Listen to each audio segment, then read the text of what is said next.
5 vecí, ktoré so svojimi vlasmi ako trichologička nikdy nerobím. Číslo 1. Nepoužívam synteticky vyrábaný šampón so škodlivými látkami, ako sú silikóny, sulfaty, parfémy a rôzne iné silné konzervačné látky, ktoré narúšajú našu ochrannú vrstvu, lipidový plášť vlasovej pokožky a môže upchávať naše vlasové korienky a viesť k podráždeniu, vysúšaniu alebo k rôznym kožným ochoreniam. Číslo 2. Nikdy nechodím spávať s mokrou hlavou, pretože vlhké prostredie na vlasovej pokožke je ideálne prostredie pre tvorenie mikroorganizmov, baktérií, plesní a môžu vzniknúť lupiny, svrbenie, pálenie alebo podraženie vlasovej pokožky alebo teda upchatie vlasových korienkov. Číslo 3. Nikdy si nechávam svoje vlasy zabalené v turbane viac ako 1 minútu, pretože opäť sa tam tvorí vlhké prostredie, môže sa vlasová pokožka zapáriť a opäť ideálne prostredie pre tvorenie mikroorganizmov, baktérií a plesní.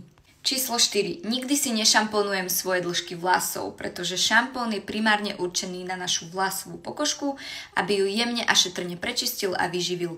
To samozrejme platí iba pri 100% prírodných šampónoch a pokiaľ používate synteticky vyrábané šampóny z drogerky alebo z lekárne, pravdepodobne obsahujú sulfaty, silikóny a iné syntetické látky, ktoré vysúšajú našu vlasovú pokožku a majú za úlohu agresívnejšie odstrániť